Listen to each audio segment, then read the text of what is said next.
1,00,000 మంది శివభక్తులతో కలిసి మహారుద్రాక్ష పూజలో పాల్గొనండి. వెంటనే కాల్ చేసి మీ పేరును నమోదు చేసుకోండి. హాయ్ హలో నమస్తే, welcome back to Suman TV. Present మనతో పాటు ఉన్నారు corporate soft skills trainer Madhuravani గారు.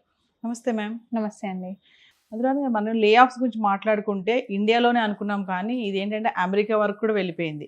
పెద్ద పెద్ద ఐటీ కంపెనీస్ ఏవైతే ఉన్నాయో, మెటా, అమెజాన్ కానీ, ఒరాకిల్ ఇలాంటివన్నీ కూడా ఇప్పుడు ఐటీ వాళ్ళందరినీ కూడా టార్గెట్ చేస్తున్నాయి. ఇప్పుడు ట్రంప్ కూడా ఇమిగ్రేషన్ రూల్స్ అనేవి స్ట్రిక్ట్ చేశారు. 60 డేస్లో కనుక మీరు కొత్త జాబ్ వెతుక్కోపోతే, ఎవరైతే లే ఆఫ్ అయ్యి బయటకు వచ్చేసారో 60 రోజుల్లో కొత్త జాబ్ వెతుక్కోపోతే మీరు తిరిగి వెళ్ళిపోవాల్సిందే అనేది ఒక 60 డేస్ గ్రేస్ పీరియడ్ ఇవ్వడం జరిగింది. ఎందుకు ఐటీ వాళ్ళపైన ఎందుకు టార్గెట్ చేశారంటే, ఫస్ట్ మెయిన్లీ చూసుకుంటే ఏఐ ఒక్కటి వచ్చింది. సో ఏఐ ఏంటంటే ఐటీ వాళ్ళని ఈజీగా రీప్లేస్ చేస్తుంది. మనం సాఫ్ట్వేర్ కోడింగ్ కానీ, టెస్టింగ్ కానీ వీటన్నిటి ఈజీగా ఏఐ రీప్లేస్ చేస్తుంది. సో కంపెనీస్ ఏం చేసినాయి, వాళ్ళకి అంటే ఇప్పుడు ఉన్న బెనిఫిట్స్ కానీ, లేకపోతే వాళ్ళకి వచ్చే ప్రాఫిట్స్ అన్నీ బాగున్నా కానీ ఏఐతోని రీప్లేస్ అయినప్పుడు మనం ఎందుకు కాస్ట్ కటింగ్ చేయకూడదు అని చెప్పి అందరినీ లే ఆఫ్ చేస్తుంది. సో మొత్తం యూఎస్లో 144 కంపెనీస్ లే ఆఫ్ చేయడం జరిగింది. 144. దీంట్లో 1,10,000 పీపుల్స్ అంతమందిని తీసేశారు. మళ్ళీ దీంట్లో 70% మన ఇండియన్స్ వాళ్ళే ఉన్నారు. సో 70% అంటే మనం కంపేర్ చేసుకోవచ్చు 1,10,000లో ఎంతమంది మన ఇండియన్స్కి దెబ్బ తగిలిందో. అండ్ దీంతో ఏంటంటే ఇప్పుడు మన యూఎస్లో ఒక రూల్ ఏంటంటే, మీకు జాబ్ వెళ్ళిపోయింది అనుకోండి, వీళ్ళందరూ వర్క్ వీసా మీద వెళ్ళారు కదా, జాబ్ వెళ్ళిపోతే మీరు 60 డేస్లో వీళ్ళు ఐదర్ కొత్త జాబ్ అన్న తెచ్చుకోవాలి, లేకపోతే వేరే మీరు ఇంకెళ్ళిపోవాల్సింది కంట్రీ నుంచి, కంట్రీలో ఉండకూడదు.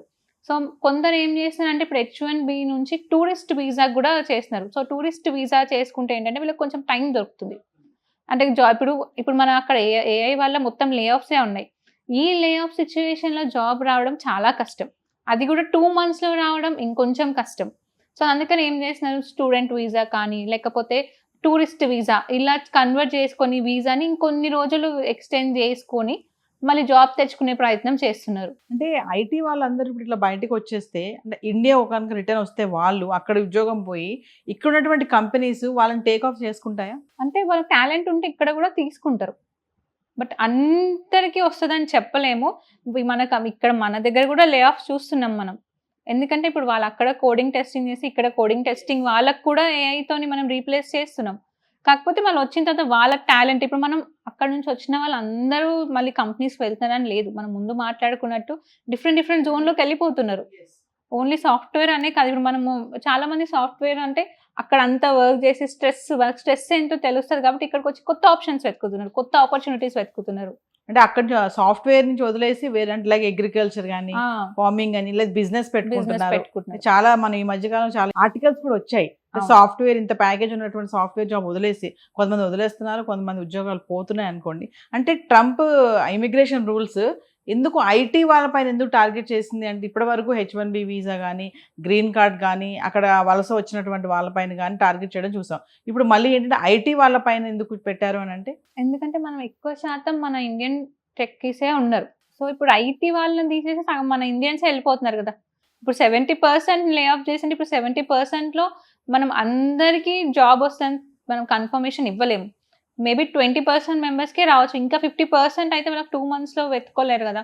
వాళ్ళు ఎంత టూరిస్ట్ వీసా కన్వర్ట్ చేసుకున్నా వాళ్ళు max to max 6 months time ఉంటుంది. సో అప్పుడు కూడా ఆల్రెడీ లే ఆఫ్స్ ఉన్న వాళ్ళు ఉన్నాయి కాబట్టి మళ్ళీ కొత్త ఆపర్చునిటీస్ ఉంటాయో ఉండయో. సో ఇలా చేస్తే ఇప్పుడు 50% వెళ్ళిపోయినట్టే కదా వాళ్ళ కంట్రీ నుంచి. అక్కడ ఉన్న వాళ్ళకి ఆప్షన్స్ వస్తాయి కదా, ఆపర్చునిటీస్ వస్తాయి. ట్రంప్ మెయిన్ పెట్టుకుందే మన ఇండియన్స్ ని వెళ్ళగొట్టాలి అని చెప్పి. సో ఇప్పుడు ఇది ఒక ఆప్షన్ వచ్చింది దానికి. ఇప్పుడు 50% వెళ్ళిపోతున్నారు. సో అది వాళ్ళ బెనిఫిటే కదా, వాళ్ళ కంట్రీ వాళ్ళు కూడా కోరుకునేది అదే. ఏ ఇంపాక్ట్ వల్ల పెద్ద పెద్ద కంపెనీస్ ఇలా లే ఆఫ్లు చేస్తుంటే, మరి చిన్న చిన్న కంపెనీస్ ఉంటాయి, మరి వాళ్ళ సంగతి ఏంటి? అందులో ఉద్యోగాలు చేసే వాళ్ళ పరిస్థితి ఏంటి అంటే, వాళ్ళకు కూడా లే ఆఫ్ తప్పవండి. ఇప్పుడు పెద్ద కంపెనీస్ అంత బెనిఫిట్ ఉన్న వాళ్ళే, అంత ప్రాఫిట్స్ వచ్చిన వాళ్ళే లే ఆఫ్ చేస్తున్నారు. ఇప్పుడు చిన్న కంపెనీస్ అంత ఇన్కమ్ ఉండదు వాళ్ళకి అందుకని వాళ్ళు కూడా కాస్ట్ కటింగ్ చేస్తారు. వీళ్ళకి ఇచ్చేదే ఏఐ టూల్స్ కొనుక్కొని ఏఐ టూల్స్ ద్వారా తీసుకుంటారు. కాబట్టి లే ఆఫ్ అనేది ఖచ్చితంగా చిన్న పెద్ద ఏది లేదు, స్టార్ట్అప్ నుంచి హై కంపెనీ కూడా లే ఆఫ్ జరుగుతుంటాయి. అంటే ఈ ఆర్టిఫిషియల్ ఇంటెలిజెన్సీ వల్ల సీనియర్స్కే కాకుండా అప్కమింగ్ ఫ్రెషర్స్, అప్కమింగ్ ఎవరైతే ఫ్రెషర్స్ యంగ్స్టర్స్ ఉంటారో, అప్పుడు ఎడ్యుకేషన్ క్లోజ్ చేసుకుని అయిపోయి వచ్చే వాళ్ళు ఉంటారో, వాళ్ళకు కూడా ఎఫెక్ట్ ఉంటుందా? వాళ్ళకు కూడా ఉద్యోగాల కొరత ఉంటుందా ముందు ముందు అని అంటే ఏఐ వల్ల? ఫస్ట్ స్టార్టింగ్ ఉండేదే మిడ్ లెవెల్ స్టార్టింగ్ నుంచి వాళ్ళకే ఎక్కువ ఉంది ఇప్పుడు ఏఐ వల్ల ముప్పు. అంటే సీనియర్స్ కూడా ఉంది, కాకపోతే ఇవి ఇంకా ఇప్పుడు ఫస్ట్ లెవెల్ ఆఫ్ జాబ్స్ ఏంటంటే ఈజీగా రీప్లేసబుల్ అవుతారు. టెలికాలర్స్ ఉన్నాయి, ఆల్రెడీ చాలా మంది రీప్లేస్మెంట్ అయిపోయింది. మరి ఇప్పుడు మనకు చాలా కాల్స్ వస్తున్నాయి, మనం మనుషులు అనుకొని మాట్లాడుతున్నాం కానీ అక్కడ మాట్లాడేది ఏఐ. చాలా కాల్స్ కానీ ఇప్పుడు రిసెప్షనిస్ట్ కానీ అన్ని కూడా మన వాళ్ళు ఏఐతోనే చేసేస్తున్నారు. సో ఈ ఏఐ వల్ల ముప్పు అనేది చిన్న నుంచి పెద్ద అన్ని లెవెల్ ఆఫ్ పొజిషన్స్ కి మనం రీసెంట్ గా మాట్లాడుకున్నాం, సీనియర్స్ ని కూడా తీసేశారు అని. 40 years ఉన్న ఎక్స్పీరియన్స్ అతన్ని కూడా తీసేశారు లే ఆఫ్ వల్ల అని.